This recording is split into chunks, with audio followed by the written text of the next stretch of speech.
Takk fyrir það veitir mér mikla ánægju að fá tækifæri til að greina frá verkefni sem ég hef staðið langa hríð og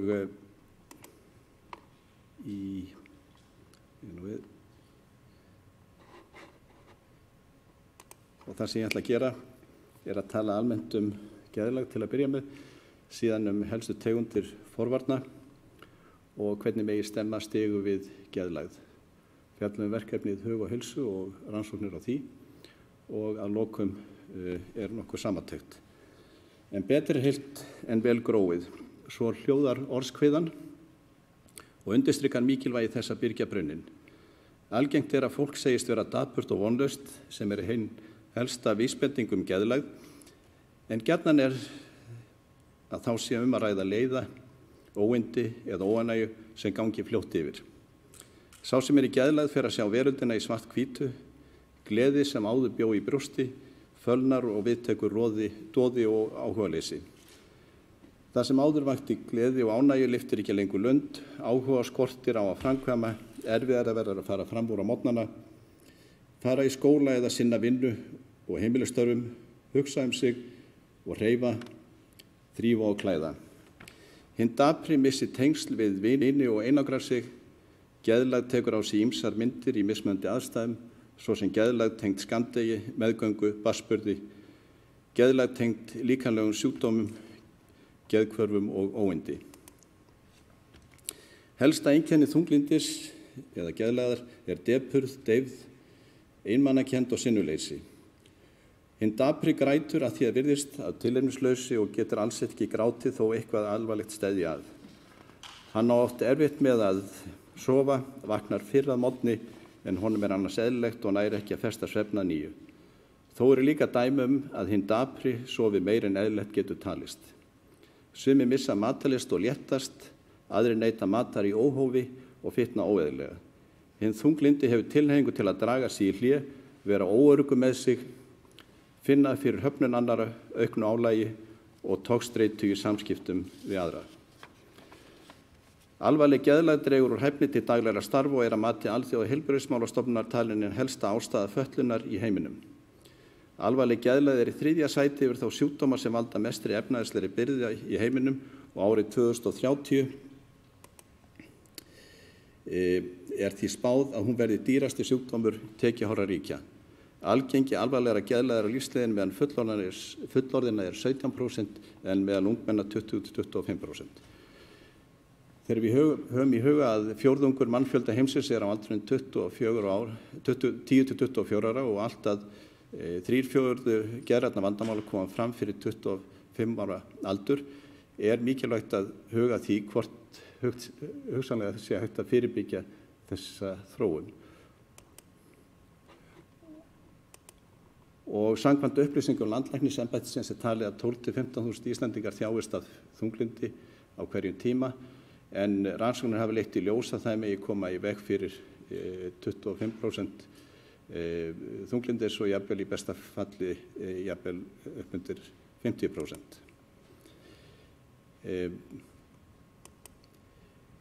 Það ber að hafa í huga varðandi geðlægð að geðlægð algeng, hefur áhrif á lífsleikni, hún getur leitt til sjálfsvíga, en það sem skiptir mestu máli að það hægt að meðhöndla geðlægð.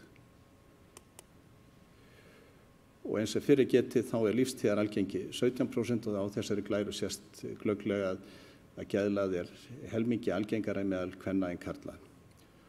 Og á 12 mánaða tímabili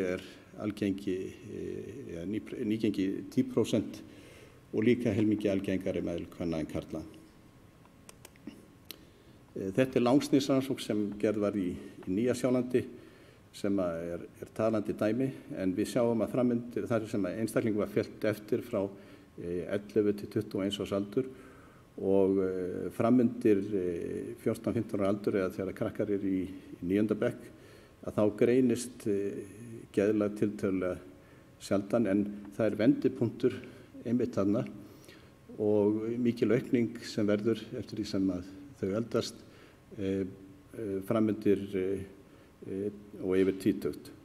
Og þarna fer kynjamunurinn að koma í ljós þar sem að geðlægð greinist helmingi oftar meðal stúlkna en drengja. og þessar niðurstöður eru sambærilegar í ólíkum heimsálfum. Þannig lengst til vinstri sjáum við niðurstöður rannsóknar frá Bandaríkjunum, síðan frá Bretlandi, frá Nýja-Sjálandi og lengst til vinstri er Ferguson, er ég að snúa sér við? Já. Nei, lengst til hægri er frá Bretlandi. Þannig að niðurstöðurnar eru mjög svipaðar og við 18 ára aldur að þá eru 15% ungmenna sem uppfylla skilmerki fyrir meiri háttar geðlag, sem ég sýndi hér áður. Og það er talið að helmingur ungmenna sem greinast með mörg einkenni geðlagðar á aldrinum 14-15 ára fái sitt fyrstu lotu geðlagðar fyrir tvítugt. Og neikvæður þankagangur sem að einkennir geðlagð er talið mótast snemma á dáningsaldri og jafnvel fyrr. Ennfremur hefur verið sýnt fram á að tengslin milli geðlagðar og kvíða og röskunar á atferli, matarvenjum, reykingum, áfengisneyslu, erfiðleikum og brottfalli í skóla. En ungt fólk, og hvað veldur? Ungt fólk það finnur fyrir álagi og áskorun við það að færast á gelgjuskeiði vegna krafna að ná árangri í skóla, væntinga atvinnu, breytinga á félagslegum samskiptum við fjölskyldu og vini og í tilfinningalífi sem tengist á auknum þroska. En sjaldan einsbáran stök, þannig að þetta eru fylgifiskar geðlagðar. Það er kvíði, mest áberandi og síðan röskun á atferli. En það sem ég hafði sérstaklega áhuga á eru forvarnir sem að sést vinstra megin á þessari skífu sem hér er varpað upp og þá er heilsuefling hér fyrst. Dæmið það er náttúrulega það sem landlæknisembættið hefur verið unnið svo ötullega að og í öllum skólum, en síðan eru 3 mismunandi tegundir af forvörnum og skiptir miklu máli að greina á milli þeirra. Það eru almenna forvarnir sem beinast að öllum án tillits til áhættu þátta, til dæmis heilir bekkir í skóla, heilt þjóðfélag. Dæmið þetta myndi vera til dæmis sá áróður sem hefur verið haldinn uppi fyrir að nota hjálma, hvort sem við erum á skíðum eða hjóla. Það er fleiri góð dæmi eru frá hjartavernd og það sem lögð er áherslu á heilbrigt líferni. En síðan eru markvísar forvarnir sem beinast að þeim sem eru í áhættu fyrir andlegri vanheilsu, til dæmis börn, þunglyndra foreldra og síðast en ekki síst, og það er það sem ég kem til að fjalla það er forvarning vegna ábendinga eða það sem á ensku kallast indicated. Það er að segja að þeir sem verður með einkenni röskun án þess að uppfylla skilmerki greiningar, þeir eru sem sagt með forstigseinkenni.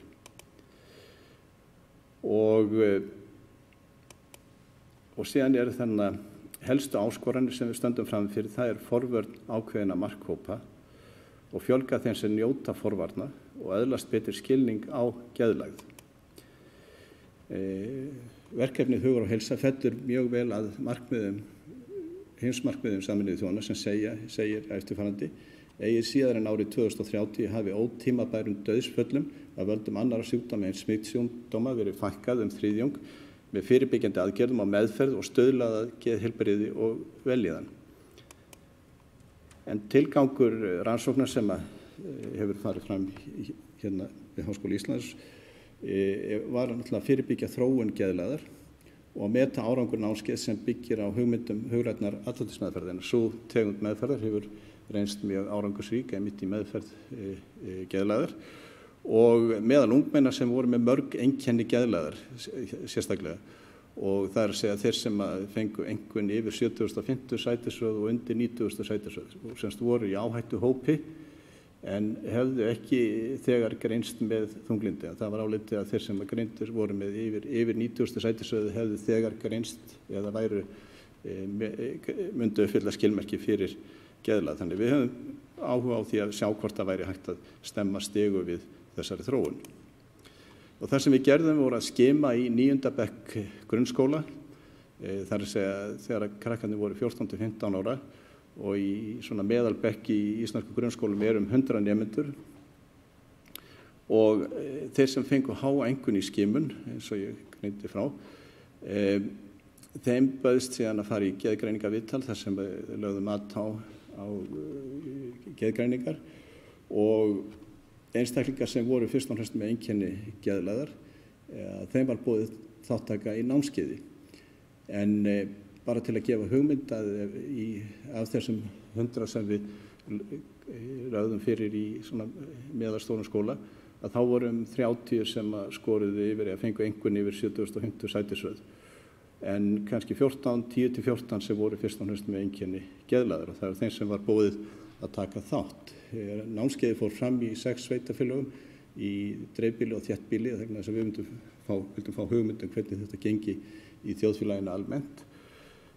Og þeir sem þáðu þáttöku þeim var raðað af handahófi í tilrauna- og samanburðarhóp og síðan var boðið upp á námskeið sem og fylgst með árangri bæði á meðan námskeiðinu stóð í kjölfar námskeiðs lögð fyrir geðgreiningarviðtöl í 6 og 12 mánaða eftirfylgd.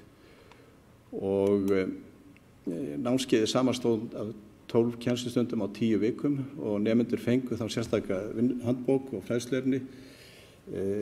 Námskeiðin héldu sálfræðingar sem við hlotið sérstaka þjálfun í að halda þau og kennslan fór fram, eða námskeiðin fór fram með fyrirlesturum, umræðum og æfingum. En námsefni sjálft það studdist eins og fyrir sagt við aðferðir hugrænnar atferlismeðferðar og aðlagaði þeim sem ekki hafa upplifað djúpa geðlægð.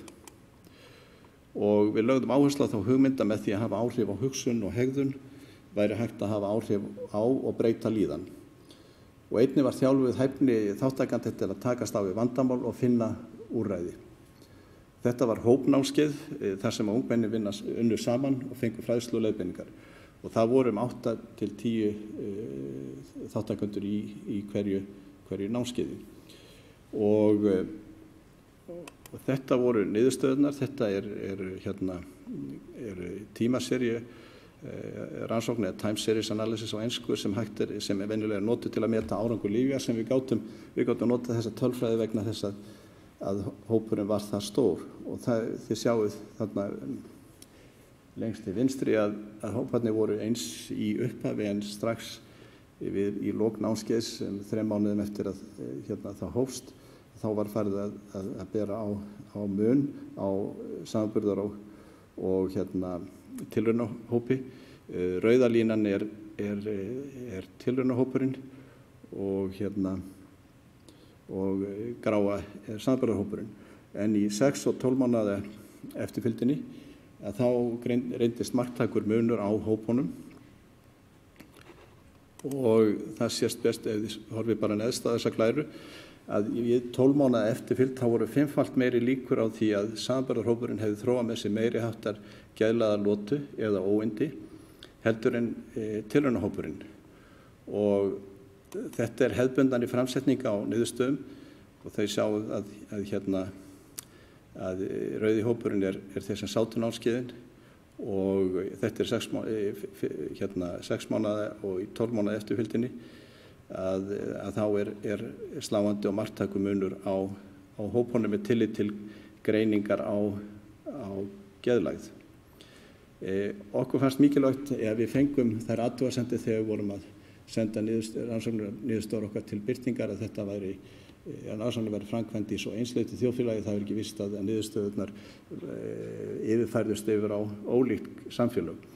En niðurstöðurnar vöktu athygli og hún var síðar endurtekin í Portúgal, þessi rannsókn, og þetta eru niðurstöðurnar þar sem birtust á síðastliðnu ári, þar sem eru sláandi líkar okkar niðurstöðum og meiri sé að fylgdu þeir hópnum eftir í 2 ár og þannig að það fór að skilja ennþá meira á milli í 2 ára eftirfylgdinni heldur en í árs eftirfylgdinni. Þannig að og þetta er hefðbundnari framsetning á niðurstöðum sem eru mjög í takt við það sem við höfum fengið hér á landi. Og bara til að þetta eru niðurstöðurnar frá Íslandi og þetta frá Portúgal sem eru nánast bara eins og copy-paste.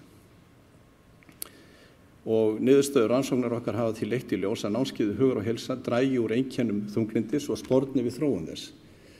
Þátttakendur virðast halda áfram að nýta sér það sem lært hefur og endurspeglast í lægri einkunnum á fylgibreytum og þær ættu þar af leiðandi að nýtast vel við þeim sem fást við geðræn vandkvæði og auka þekkingu á hugrænni atferlismeðferð og auka vægi forvarna í skólakerfi og heilbrigðisþjónustu.